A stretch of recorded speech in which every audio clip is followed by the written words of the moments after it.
Muy buen día, ¿cómo le va? Muy bien, Jacobo. ¿Cómo está usted? Bueno, la verdad que en términos generales le debo decir que estoy muy bien. Me gustaría que las cosas como a todos estén mucho mejor, pero la verdad que la realidad es lo que hay.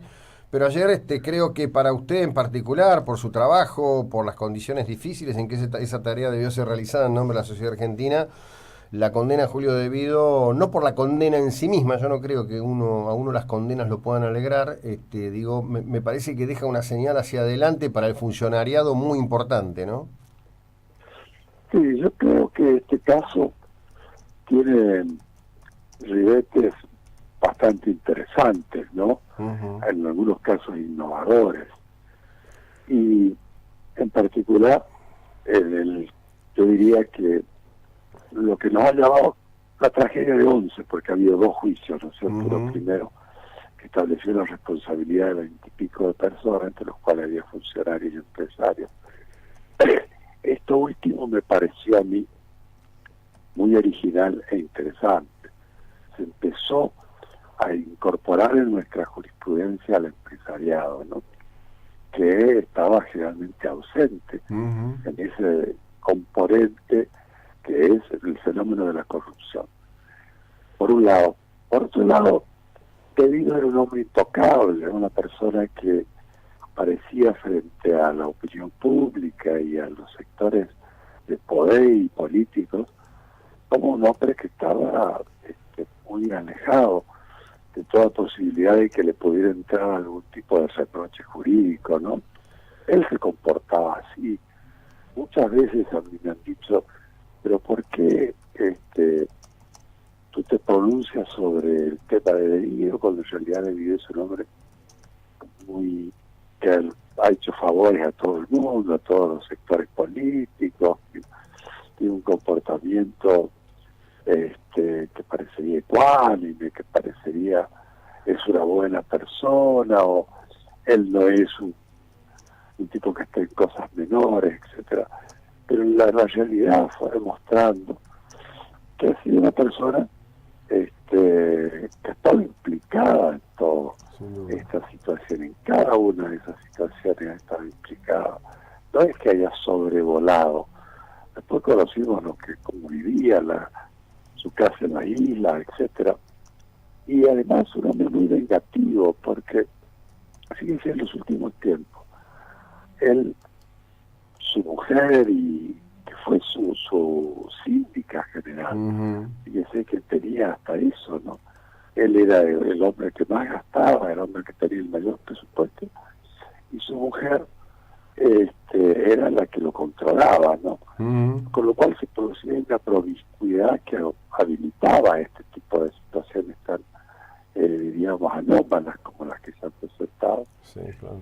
Por último, le diría que no, tanto unos como otros, su abogado, me decía, me mandaban a decir, lo decían públicamente, mire, después si usted lo imputa a él, la tragedia de Once en particular, este, nosotros vamos a hacer juicio, lo vamos a denunciar, etcétera.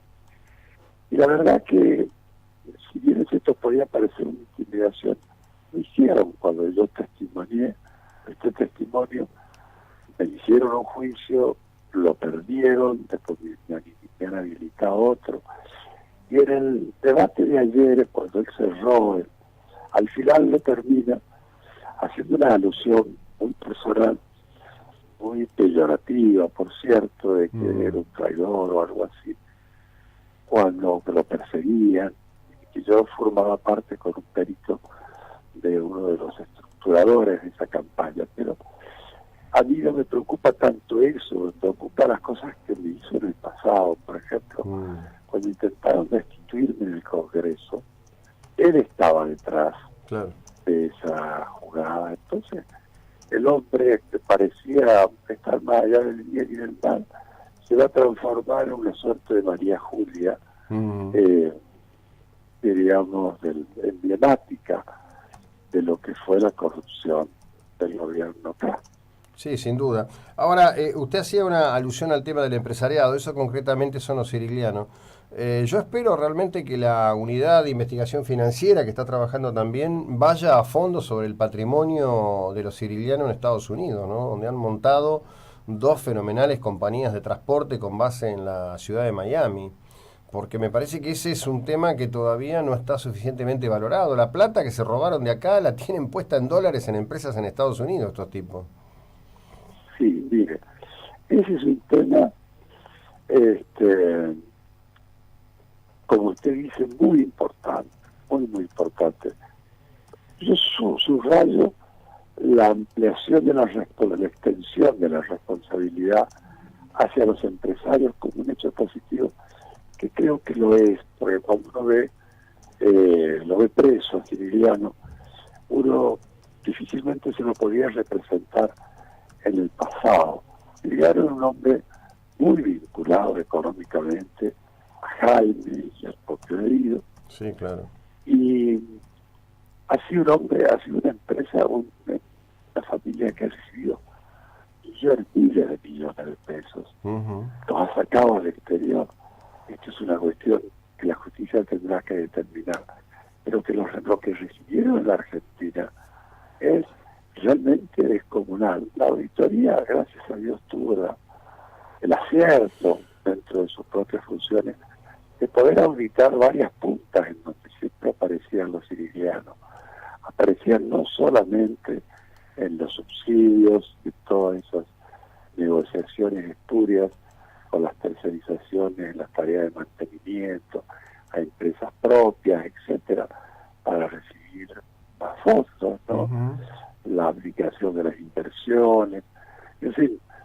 Pero también cuando auditamos el transporte automotor de pasajeros, nos encontramos también que los sicilianos tenían una posición dominante también en Ujú. algunas de las empresas más importantes que prestan ese servicio, y también recibían fondos, subsidios, etcétera. Vale decir, ahí tenemos un ejemplo casi burlesco o un striptease de la forma en que el gobierno canalizaba los fondos públicos en formas totalmente ilegales, Claro. ilícitas, con una liberalidad propia digamos, de un gobierno que se había apropiado de Ujú. los recursos públicos. Es realmente un ejemplo, cuando explota ese tema de los cuadernos, etcétera, uno ya podía ver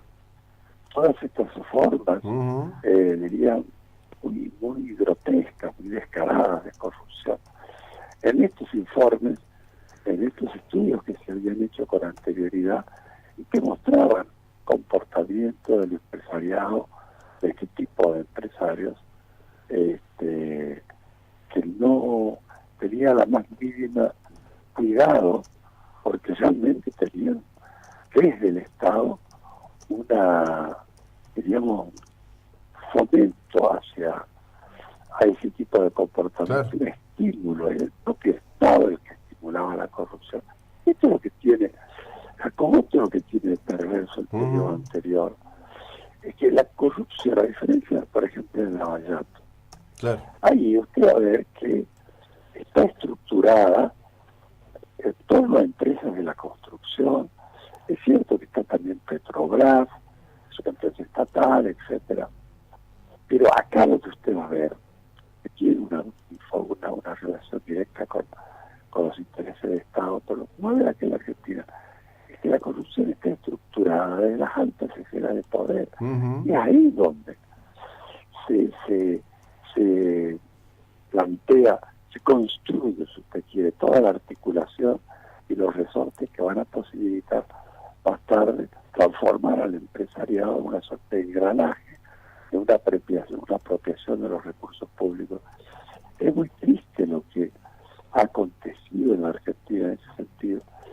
Y esto hay que decirlo, hay que verificarlo, porque en el caso de Once, lo que tiene de dramático son muchas cosas. Una que se previó, nosotros lo Ujú. dijimos, y sin embargo no se tomó ninguna medida para evitar, al contrario, se las desconoció y se avanzó hasta que se produjeron situaciones Sí, sin duda. con anterioridad.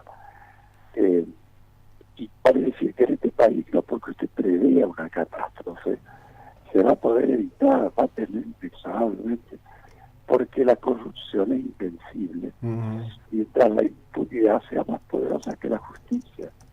Es decir, ahora estamos teniendo algunos vestigios de justicia. Les puedo decir que esta actitud de los familiares, las víctimas de la tragedia, es ejemplar. Creo que hay que compararla con otras situaciones. Vean ustedes qué sabiduría, qué inteligencia, qué interés de esta gente, que no se metió en ningún negocio político. No cometió, no politizó para atacar a unos, defender a otros, no se casó con nadie, y nos dio un ejemplo muy bueno de que cuando se confía en la justicia, pero se le exige a la justicia con objetividad y no se entra en especulaciones de orden político para aparecer de un bando o de otro, se pueden obtener resultados de muchísima calidad. Yo creo que nos han dado una lección los familiares y que yo creo que la tenemos que agradecer. Sí, sin duda hay un crecimiento cívico, creo que es una acción concreta que demuestra que desde el llano, desde el vecino de a pie, se puede hacer una construcción cívica diferente y dar un ejemplo, que es lo que usted remarca. Como siempre, después muchas gracias por el tiempo que nos dedica y, como le he dicho más de una vez, gracias por el impecable servicio que le ha brindado a la patria. Que tenga una buena jornada, muy amable. Muchas gracias a ustedes, Jacobo. Hasta luego. A quien escucharon es a Leandro Despuy.